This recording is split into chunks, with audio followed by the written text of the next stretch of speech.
اور اب اگلی ہماری سورہ ہے سورہ بلد۔ سورہ بلد مکی سورہ، 1 رکوع ہے اور اس کی 20 آیات ہیں۔ جیسا کہ نام سے پتہ چلتا ہے بلد مینز شہر۔ بسم اللہ الرحمن الرحیم۔ لا نہیں، اقسم میں قسم کھاتا، بہذا اس کی، البلد شہر۔ کون سا شہر؟ شہر مکہ۔ میں قسم کھاتا ہوں اس شہر مکہ کی۔ وانت اور تم، حل حلال کیا گیا، بہذا یہ، البلد شہر۔ میں قسم کھاتا ہوں اس شہر مکہ کی، قسم کھاتا ہوں اس بات پر کہ یہ شہر مکہ تمہارے لیے حلال کیا گیا۔ کون قسم کھا رہا ہے؟ اللہ سبحانہ و تعالی۔ شہر مکہ کی قسم کیوں؟ کیونکہ وہ شہر حرمت والا شہر ہے۔ حرمت مینز اس کی اپنی ایک تعظیم، اپنا ایک احترام ہے، جس میں جو سب سے بڑی اور بیسک بات آتی ہے وہ یہ کہ وہاں خون ریزی نہ کی جائے، دوسروں کو تکلیف نہ دی جائے، اور مختلف قسم کے احکامات جس کی ڈیٹیل پیچھے بھی گزر چکی۔ یہاں اس بات پہ قسم کھائی جا رہی ہے کہ یہ شہر آپ کے لیے حلال کیا گیا، یعنی اس کی حرمت جو ہے وہ آپ کے لیے حلال ہے۔ حرمت جیسے کہ بتایا آپ کو کہ وہاں خون ریزی، لڑائی جھگڑا منع ہے، لیکن یہاں تفسیر یہ بتاتی ہے کہ اشارہ ہے فتح مکہ کی طرف کہ اے محمد صلی اللہ علیہ وسلم، جب آپ اس شہر سے چلے جائیں گے ہجرت کر کے، اللہ سبحانہ و تعالیٰ آپ کو واپس لے کر آئے گا۔ یہ اللہ کا وعدہ ہے کہ وہ آپ کو واپس لے کر آئے گا۔ اور کیسے واپس لے کر آئے گا؟ ایک فاتح کی حیثیت سے، یعنی آپ مکہ کو فتح کر لیں گے۔ اب اس موقع پر جن جن لوگوں نے آپ کے ساتھ برا کیا، آپ کو اس بات کا اختیار دیا جائے گا یا دیا جاتا ہے کہ آپ ان کے ساتھ وہی سلوک کریں، چاہیں تو ان کو قتل کر دیں، چاہے تو ان کو معاف کر دیں۔ اور لیکن یہ حکم جو ہے کسی اور کے لیے نہیں، اس لیے حل حلال کیا گیا ہے، اور انت آپ کے لیے، اس کی حرمت کو حلال کیا گیا آپ کے لیے۔ تو آپ اگر ایسا کرنا چاہیں تو آپ کو اس بات کی اجازت ہے۔ وہ الگ بات ہے کہ فتح مکہ کے موقع پر چند لوگوں کے بارے میں پتہ چلتا ہے کہ ان کو قتل کیا گیا، ادروائز کوئی خون ریزی، ہاں کہ دنیا کی سب سے بڑی فتح تھی وہ، لیکن اس کے باوجود کوئی خون ریزی اور کوئی تلوار کا استعمال وغیرہ نہیں ہوا۔ وہ قسم ہے والدن باپ کی، وما اور جو، ولد جو اس نے جنا یعنی بیٹا یا اولاد، باپ کی قسم اور اس کی اولاد کی قسم۔ اب یہاں 2 رائے پائی جاتی ہیں۔ ایک رائے کے مطابق باپ سے مراد آدم علیہ السلام کی قسم کھائی جا رہی ہے، اور اولاد سے مراد بنو آدم یعنی جو ان کی اولادیں ہیں ان سب کی قسم کھائی جا رہی ہے۔ دوسری رائے کے مطابق والد سے مراد یہاں ابراہیم علیہ السلام، اور ولد سے مراد اس کے بعد ان کی جو نسل تھی ان کی طرف اشارہ ہے، چاہے وہ بنو اسرائیل تھے یا بنو اسماعیل، ان کے بارے میں کہا جا رہا ہے۔ لیکن واللہ عالم، ادروائز دیکھا جائے تو دونوں ہی ٹھیک آتے ہیں، لیکن آدم علیہ السلام اور ان کی اولاد کی قسم جو ہے وہ اس پہ اجتماع ہے۔ لقد البتہ تحقیق، خلقنا پیدا کیا ہم نے، الانسان انسان کو، فی میں کبد مشقت میں، ہم نے انسان کو مشقت میں پیدا کیا۔ بہت ڈیپ آیت ہے، اس آیت کو سمجھیں۔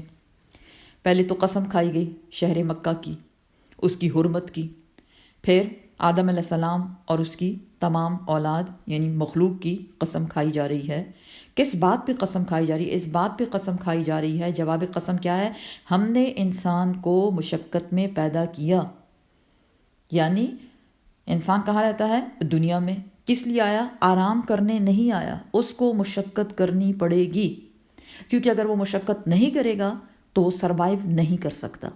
اور ویسے بھی دیکھا جائے، اس کی ڈیٹیل پیچھے بھی گزر چکی، لَتَرْكَبُنَّ طَبَقًا عَنْ طَبَقٍ اس میں، اور یا ایھا الانسان انک کادح الی ربک کدحا فملاقیہ اس میں بھی، یہ بھی اسی قسم کی آیت ہے کہ انسان پیدا ہوتے ہی مشقت شروع کرتا ہے۔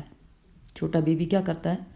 اگر وہ ملک کو سک کرے تبھی اس کے پیٹ میں جائے گا، لیکن اگر وہ اس کو سک نہ کرے تو آپ اسی طرح اس کے منہ میں دودھ انڈیل نہیں سکتے، وہ اس کو پی نہیں سکے گا، لیکن پینے کے لیے اس کو مشقت کرنی پڑے گی۔ وہاں سے جو اس کی مشقت شروع ہوئی، قبر تک پہنچنے تک انسان کی مشقت جاری رہتی ہے، کام کام کام اور صرف کام، کیونکہ کام نہیں کریں گے تو آپ سروائیو نہیں کر سکتے، چاہے وہ حالات تنگ ہیں یا حالات اچھے ہیں یا برے ہیں، لیکن کام کرنے کے بغیر کام چلنے والا نہیں۔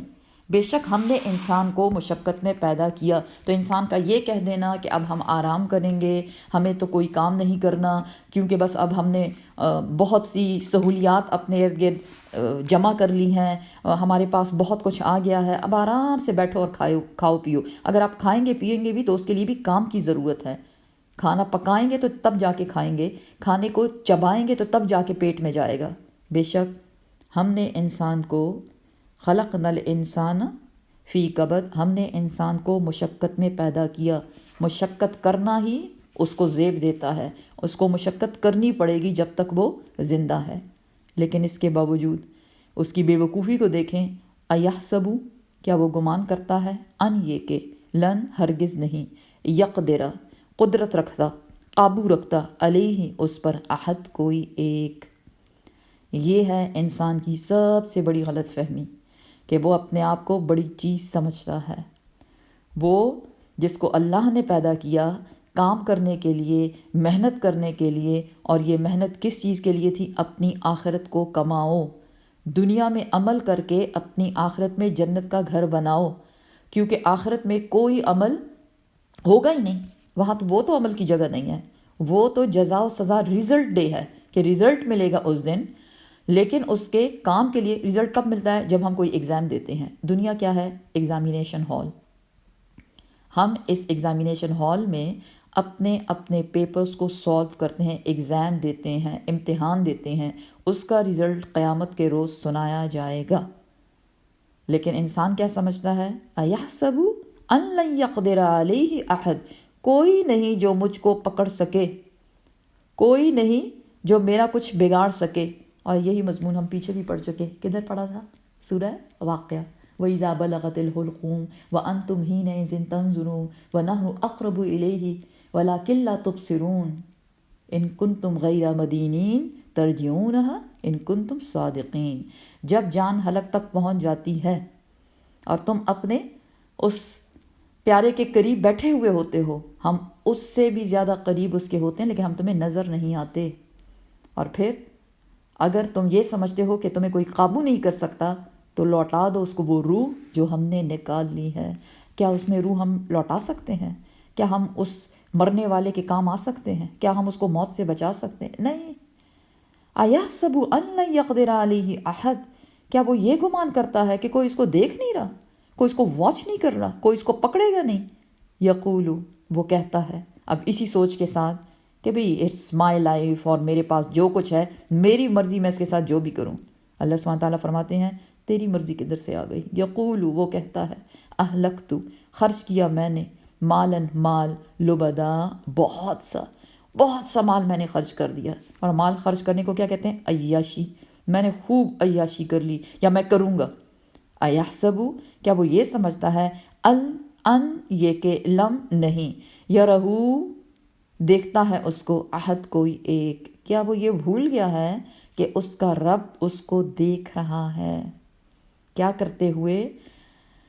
عیاشیاں کرتے ہوئے۔ اور عیاشی کرتے ہوئے انسان کیا کرتا ہے؟ اپنے رب کی نافرمانی، کیونکہ فضول خرچی سے منع کیا گیا ہے۔ فضول خرچی کرنے والے شیطان کے بھائی ہوتے ہیں۔ بخل سے بھی منع کیا گیا، فضول خرچی سے بھی منع کیا گیا، تو پھر کیا کریں؟ درمیانی راستہ، ماڈریٹ رہیں۔ کیا وہ یہ سمجھتا ہے، بڑی خوشی خوشی کیا کہتا ہے، میں نے بڑا مال خرچ کر دیا؟ دیکھیں مال کدھر خرچ کرتے ہیں؟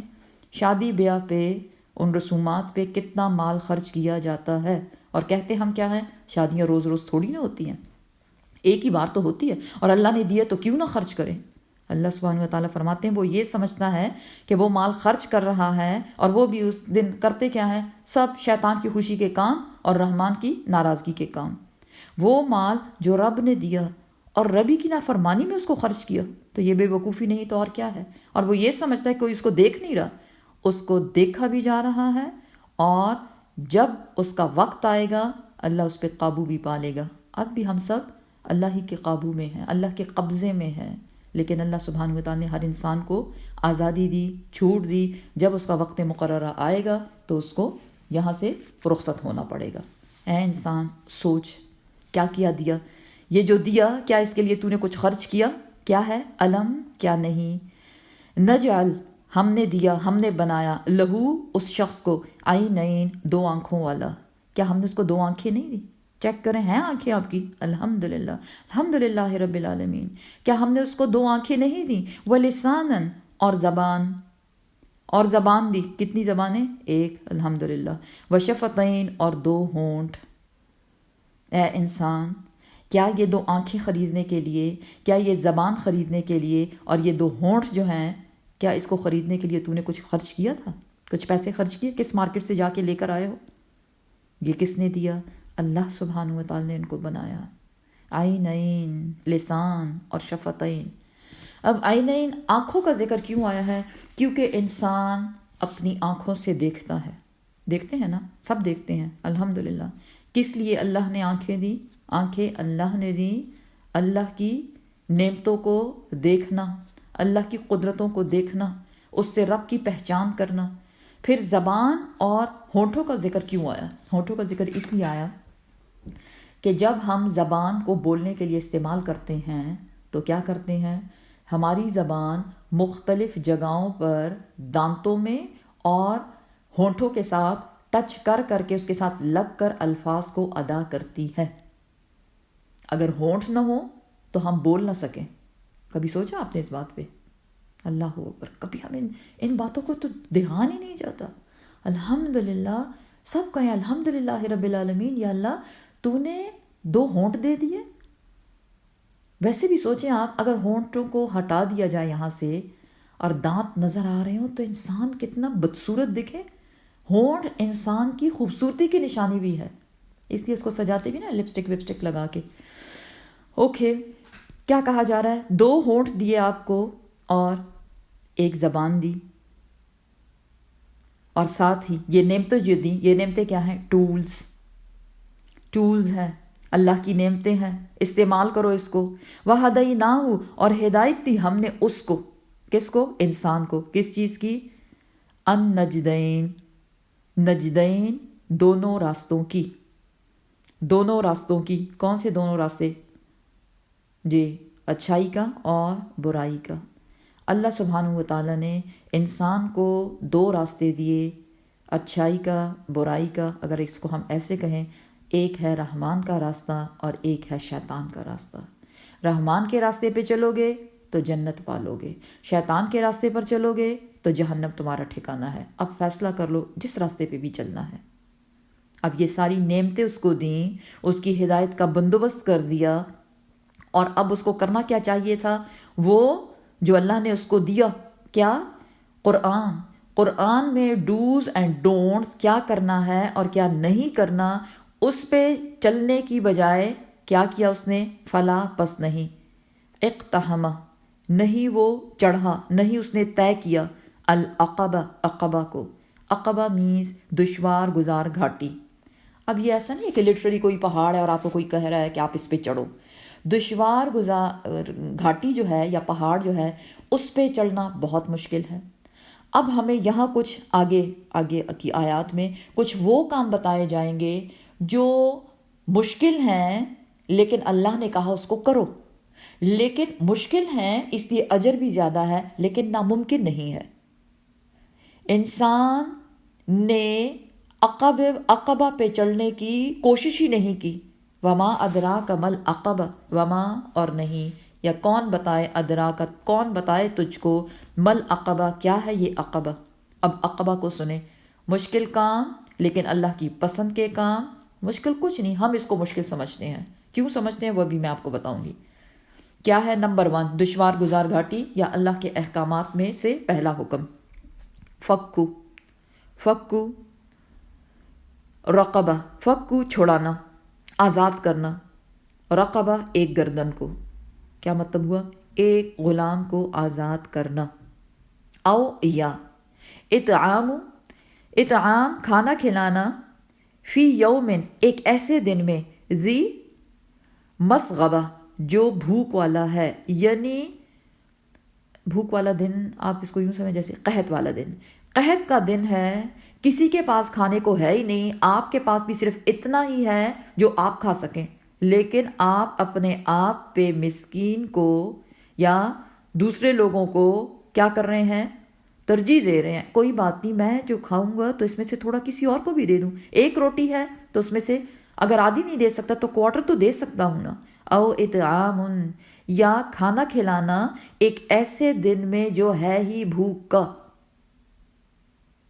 دیکھیں ہم ویسے بھی تو لوگوں کو کھانا کھلائیں، صدقہ خیرات کر دیا، یہ اتنی دیگیں دے دی اور اتنے کپڑے دے دیے، فلاں کو راشن ڈلوا دیا، لیکن وہ بھوک والا دن نہیں ہے. آپ افورڈ کر سکتے، آپ سے ایکسٹرا ہے اس لیے. لیکن اگر بھوک والا دن ہے کہ آپ خود آپ کے پاس بھی ایکسٹرا نہیں ہے لیکن آپ اپنے حصے میں سے کسی کے ساتھ شیئر کر رہے ہو، یہ بڑی بات ہے، وہاں زیادہ اجر ہے.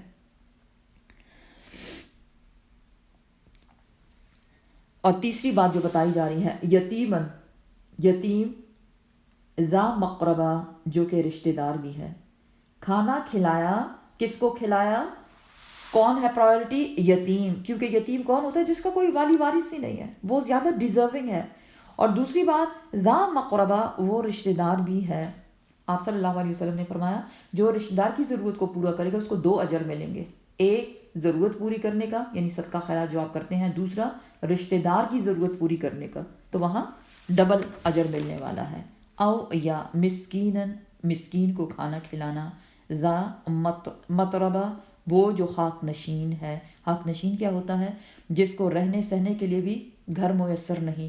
خاک نشین مینز مٹی پر رہنے والا، اڑنا بچھونا اس کا مٹی پر ہی ہے، یعنی بالکل ہی اس کے پاس کچھ نہیں ہے لیکن سفید پوش ہے، کسی سے مانگنے والا نہیں ہے. اب آئیں اور اس پہ تھوڑا غور کریں. دشوار گزار گھاٹی، مشکل کام کیا ہے؟ نمبر 1 ایک غلام کو آزاد کرنا. اور غلام کو آزاد کرنے کے بارے میں ایک حدیث مجھے یاد آئی، بہت خوبصورت سی ہے. آپ صلی اللہ علیہ وسلم نے فرمایا جو کسی ایک غلام کو آزاد کرے گا، اس غلام کے ایک باڈی پارٹ کے بدلے اس آزاد کرنے والے کے باڈی پارٹس کو جہنم سے آزاد کیا جائے گا. اور آپ نے اس کی ڈیٹیل ایسے بتائی کہ غلام کے ہاتھ کے بدلے جس نے اس کو آزاد کیا، اس کے ہاتھوں کو جہنم کی آگ سے بچایا جائے گا، اور اس کی آنکھوں اور اس کا منہ اور اس کی ٹانگیں، اور ایون آپ نے کہا اس کی شرمگاہ کے بدلے اس آزاد کرنے والے کی شرمگاہ کو جہنم کی آگ سے آزاد کر دیا جائے گا. سبحان اللہ. تو غلام کو آزاد کرنا اور پھر کھانا کھلانے کی طرف رغبت دلائی گئی ہے. اس میں بھی کس کو کھانا کھلانا؟ یتیم کو، مسکین کو، ان حالات میں جب کھانے کے لیے کچھ میسر ہی نہیں. ثم پھر کانا ہے وہ، من الذین ان لوگوں میں سے، آمنو جو ایمان والے ہیں، وتواصوا بالصبر وتواصوا اور وہ تاکید کرتے ہیں، نصیحت کرتے ہیں، بالصبر صبر کرنے کی، وتواصوا اور وہ تاکید کرتے ہیں، ترغیب دیتے ہیں لوگوں کو، بالمرحمہ رحم کرنے کی. کام جو بتائے گئے وہ ہیں حقوق العباد، لیکن کوئی بھی حقوق العباد قابل قبول نہیں اگر ایمان نہیں. تو شرط کیا رکھی گئی؟ وہ شخص جو یہ دشوار کام کرتا ہے لیکن شرط یہ ہے کہ وہ ایمان والا بھی ہے، اور نہ صرف خود یہ کام کرتا ہے، صبر کی تلقین کرنا. یا ایھا الذین آمنوا اصبروا وصابروا ورابطوا واتقوا اللہ لعلکم تفلحون. اے ایمان والو صبر کرو اور صبر کرنے کی تلقین بھی کرو. صرف خود صبر نہیں کرنا، دوسروں کو بھی بتائیں صبر کرو، صبر ہی میں فائدہ، فلاح اور کامیابی ہے. اور ساتھ رحم کرنے کی تلقین، جس سے کیا پتہ چلا؟ ایک اکیلی نیکی کرنا، اکیلا بندہ، ایک انڈیویجول کو جب کوئی نیکی کرتا ہے تو اس کی نیکی میں جب وہ دوسرے لوگوں کو شامل کرتا ہے، وہ ہے زیادہ فائدے والا کام، زیادہ اللہ کی رضا کا کام. اکیلے نہیں بس میں نے دے دیا اور وہی بات ہے، رائٹ ہینڈ سے دیا لیفٹ کو پتہ نہیں، ٹھیک ہے وہ تو بہت اچھا ہے، لیکن ساتھ ہی انڈر گراؤنڈ لوگوں کو بھی ان نیکیوں میں شامل کرتے جائیں. وہی بات حدیث بتاتی ہے، نیکیاں بچے دیتی ہے. یہ نیکی کے بچے ہو گئے. جو لوگ آپ کے ساتھ اس نیکی میں شامل ہوں گے، اللہ سبحانہ و تعالیٰ ان کے اجر میں سے بھی آپ کو شیئر دے گا انشاءاللہ۔ اللہ ہم سب کو توفیق دے کہ ہم سب کو اپنے ساتھ نیکیوں میں شامل کریں۔ اولئک، یہ وہی لوگ ہیں، اصحاب المیمنہ، دائیں ہاتھ والے، اصحاب المیمنہ فسلام لک، جن کو سلام کیا جائے گا، اور وہی آگ سے بچنے والے لوگ ہیں۔ کون ہے یہ دائیں ہاتھ والے؟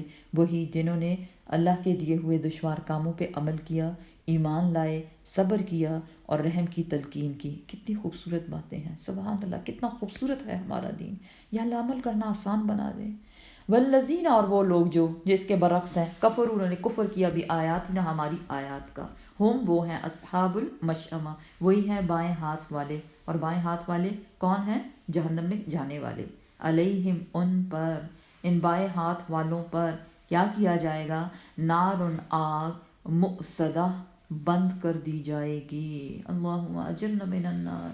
دیکھیں، جیسے اس کو یوں سمجھے کسی کو اوون میں بند کر دیں، جلتے اوون میں آن ہے، اور ساتھ ہی دروازہ بھی بند کر دیا جائے۔ اللہم اجرنا من النار۔ استغفر اللہ، استغفر اللہ، استغفر اللہ۔ اگلی صورت ہے ہماری سورۃ الشمس۔ سورۃ الشمس مکی سورہ ہے، 1 رکوع ہے اور 15 آیات ہیں اس کی۔ جی، سورۃ الشمس، بسم اللہ الرحمن الرحیم۔ و قسم ہے، الشمسی، سورج کی، و ضحاہا، و قسم ہے، ضحاہا، اس کی دھوپ کی۔ کس کی دھوپ کی؟ سورج کے دھوپ کی۔ سورج کی قسم، اور جب وہ چمکتا ہے، یعنی کون سا وقت ہے؟ دن، دن کے وقت۔ و ضحاہا، سورج کی دھوپ کی قسم کھائی جا رہی ہے۔ والقمری، قسم ہے چاند کی، اذا، جب، تلاہا، تلاہا، جب وہ اس کے پیچھے آتا ہے۔ کس کے پیچھے؟ سورج کے پیچھے۔ قسم ہے سورج کی، اور قسم ہے اس کی دھوپ کی، اور قسم ہے چاند کی، جب وہ سورج کے بعد آتا ہے تو پھر کیا ہو جاتا ہے؟ رات۔ والنہاری، قسم ہے دن کی، اذا، جب، جلاہا، جلاہا، جب وہ روشن کر دیتی ہے۔ کس چیز کو؟ دن کو۔ جب وہ نمایاں کر دیتی ہے، کس چیز کو؟ سورج کو۔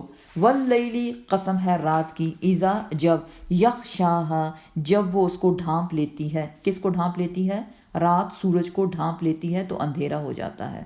والسماء، قسم ہے آسمان کی، وما بناہا، اور قسم ہے اس کی جس نے اس کو بنایا۔ والارض، قسم ہے زمین کی، وما، اور جس نے طحاہا، اس کو بچھایا۔ اللہ اکبر۔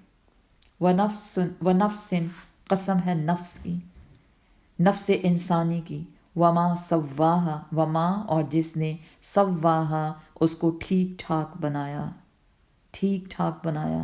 اللہ اکبر۔ کتنی قسمیں کھائی جا رہی؟ سورج کی، دھوپ کی، چاند کی، اور دن کی، اور رات کی، آسمان کی، زمین کی، اور پھر انسان کو جو اللہ نے ٹھیک ٹھاک بنایا اس کی قسم کھائی جا رہی ہے۔ دیکھا جائے تو جو قسمیں کھائی گئیں سب جوڑوں میں ہیں اور ایک دوسرے کے اپوزٹ ہیں۔ سورج چاند جوڑا ہے، سورج گرم، چاند ٹھنڈا۔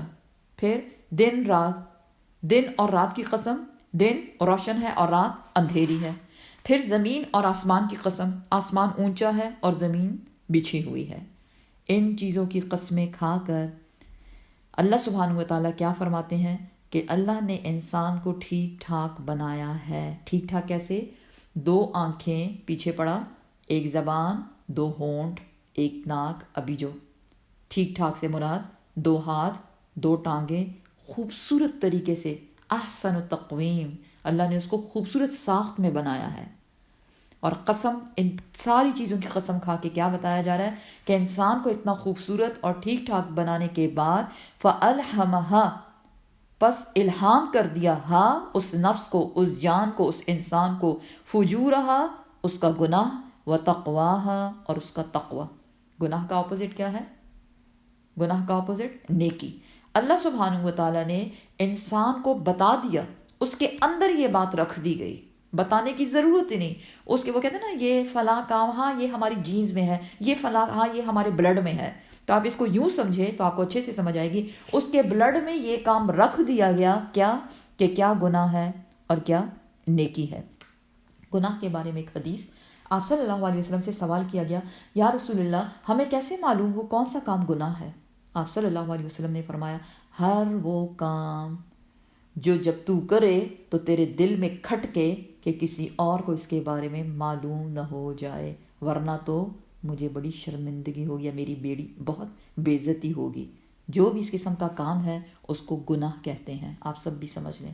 گناہ کی ڈیفینیشن بتائی گئی، بہت خوبصورت اور بہت آسان الفاظ میں اس کی ڈیفینیشن بتائی. ہم کہتے ہیں نا پتہ نہیں یہ کام کر رہی ہوں ٹھیک ہے یا غلط ہے. نہیں، دیکھیں چیک کریں اندر. اللہ نے ہر انسان کے اندر ایک فرقان رکھ دیا ہے جو سچ اور جھوٹ میں تمیز کرتی ہے. اے انسان، تجھے خوبصورت بنا کے شو پیس بنا کے ایسے چھوڑ نہیں دیا کہ جاؤ اب بھٹکو اس دنیا میں، نہیں، بلکہ تیرے اندر اس بات کی خصوصیت رکھ دی گئی کیا کہ تو سمجھے کہ کیا چیز غلط ہے اور کیا ٹھیک ہے. قد تحقیق افلح کامیاب ہو گیا، من وہ شخص، وہ نفس، زکاہا جس نے اس کو پاک کر لیا. کس چیز کو؟ ہاں سے مراد اس کی ضمیر نفس کی طرف جا رہی. جس نے اپنے ضمیر کا تزکیہ کیا، اس کو پاک کیا، وہی کامیاب ہونے والا ہے. بہت خوبصورت سورہ ہے، بہت آسان الفاظ میں چھوٹی چھوٹی آیات میں انسان کو بتایا گیا کامیابی کس چیز میں ہے اور ناکامی کس چیز میں ہے. کیا آپ کامیاب بننا چاہتے ہیں؟ بالکل، ہم سب چاہتے ہیں کہ ہم کامیاب ہو جائیں.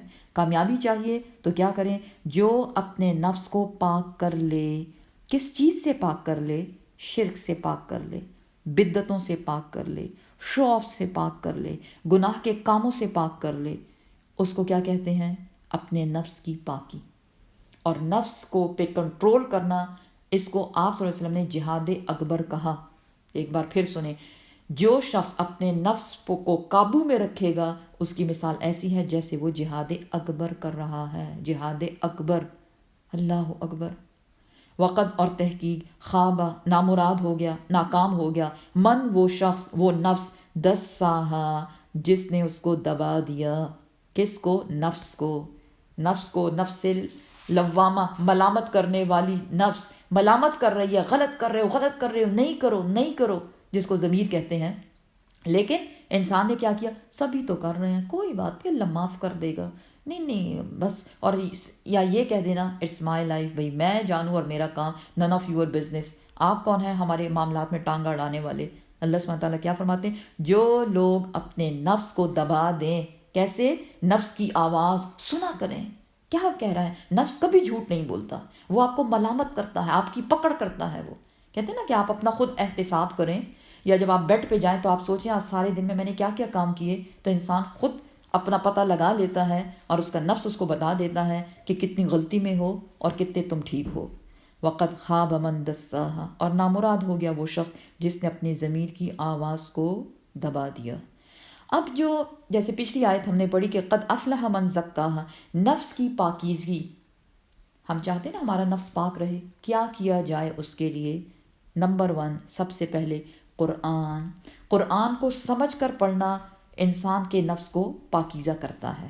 اور پھر صرف یہ نہیں کہ میں نے پڑھ لیا it's enough, no it's not enough. اس کو پاس آن کریں، روٹین میں اس کو رکھیں.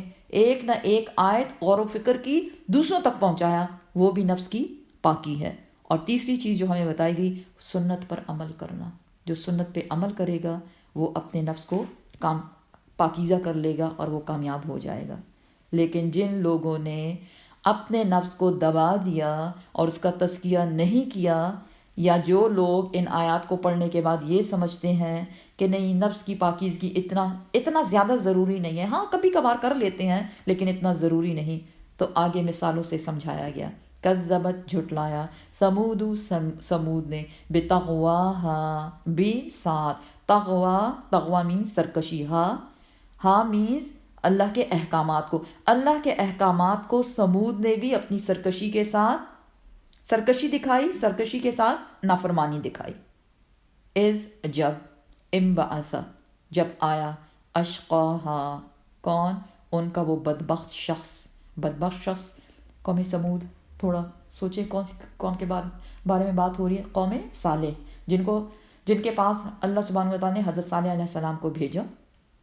انہوں نے معجزہ مانگا، معجزے کے طور پہ پہاڑ سے اونٹنی نکالی گئی جو کہ پریگننٹ تھی، اور پھر اونٹنی کو جب انہوں نے مارا تو ان مارنے والوں میں سے سب نے مل کے مارا، مل کے اس لیے کہ سب نے کہا کہ ہاں اس کو مارا جائے، سب اس بات پہ متفق ہو گئے۔ اور ایک شخص کا جس کا نام قدار بن صالح بتایا جاتا ہے، پیچھے اس کی ڈیٹیل گزر چکی، اشقا، بڑا ہی بدبخت تھا، ہاں اس قوم سمود کا شخص قدار بن صالح جب وہ آیا، فقال، پس کہا، لہم، ان سے، رسول اللہ، اللہ کے رسول نے، کون سے رسول نے؟ حضرت صالح علیہ السلام نے۔ اونٹنی آئی تو حضرت صالح علیہ السلام نے ان سے کہا، کن سے کہا؟ قوم سمود سے، ناقۃ اللہ، یہ اللہ کی اونٹنی ہے، کیونکہ اللہ نے بھیجی تھی نا، وسقیاہا، اور اس کو پانی پینے دو، کیونکہ کیا مقرر پایا؟ ایک دن اونٹنی پیے گی، ایک دن پوری قوم پیے گی، جس دن اونٹنی پیے گی اس دن قوم نہیں پیے گی، جس دن قوم پیے گی اس دن اونٹنی نہیں پیے گی۔ فکذبوہ، پس جھٹلایا اس کو، کس نے؟ قوم نے۔ کس کو جھٹلایا؟ حضرت صالح علیہ السلام کی بات کو۔ فعقروہا، پس کاٹ ڈالا، ہاں اس اونٹنی کو، مار ڈالا، کاٹ ڈالا، ختم کر دیا۔ فدمدما، تو اللہ سبحانہ وتعالیٰ نے کیا کیا؟ فدمدما، ملیا میٹ کر دیا، بالکل برابر کر دیا، علیہم، ان پر، ربہم، ان کے رب نے، بذنبہم، ان کے گناہوں کے سبب۔ گناہ کیا تھا؟ گناہ کیا تھا؟ اللہ کی نافرمانی، رسول کی بات نہیں مانی۔ فسواہا، پس ان کو برابر کر دیا۔ برابر کرنا مین بالکل زمین کے ساتھ چپکا کے رکھ دیا ان کو۔ کیا ہوا تھا ان پہ؟ جی، نوائز پولوشن، اور ان کے جب وہ زمین پہ گرے اس نوائز پولوشن کے ساتھ تو ان کے دماغ بھی باہر نکل آئے، چکنا چور کر دیا اللہ نے انہوں نے۔ فسواہا، زمین کے ساتھ بالکل لیول کر دینا۔ جیسے فار ایگزامپل کوئی چیز ہے، کیا چیز ہے، کیا کہہ سکتے ہیں ہم عورتیں، ہاں چپاتیاں بناتے ہیں، پیڑا بنا کے اس کو بیلن کے ساتھ بالکل بیل کے پتلی چپاتی بنا، ایسے بالکل ان کو بیل کے اللہ سبحانہ وتعالیٰ نے بیلنے کی ضرورت بھی نہیں پڑی۔ ہم تو بیلنے کی ضرورت ہوتی ہے، اس کے بغیر تو نہیں بنتی، مشکل سے ہی بنتی ہے، ایسے ان کو بالکل زمین کے ساتھ چپکا کے رکھ دیا۔ ولا، اور نہیں، یخافو، نہیں ڈر، کوئی بھی ریگریٹ، کوئی بھی افسوس، عقباہا، اور نہیں وہ ڈرتا، کون؟ اللہ سبحانہ وتعالیٰ، عقباہا، اس کے انجام سے۔ کس کے انجام سے؟ اس قوم کا جو انجام ہوا اس کا اللہ کو کوئی، اس سے کوئی غرض ہی نہیں، کوئی ڈر نہیں کہ پتہ نہیں یہ ٹھیک ہو گیا یا غلط، نہیں، ان کا حال، ان نافرمانوں کا حال یہی ہونا چاہیے تھا۔ تو اللہ سبحانہ وتعالیٰ ہمیں اپنی نافرمانی سے بچائے، کیونکہ جو اللہ کی نافرمانی کرے گا اس کا یہی حال ہونا ہے، اور اللہ ہمیں توفیق دے اپنے نفس کو پاکیزہ کرنے کی، کیونکہ قد افلح من زکاہا، جس نے اپنے نفس کو پاکیزہ کیا وہ کامیاب ہو گیا۔ اور پاکیزگی کے میں نے آپ کو 3 پوائنٹس بتائے، قرآن کا پڑھنا اور اس کو سمجھنا اور پھر اس کو دوسروں تک پہنچانا، اور تیسرا پوائنٹ سنت پر عمل کرنا۔ اللہ سبحانہ و تعالی ہمیں یہ سب کام کرنے کی توفیق دے، آمین یا رب العالمین۔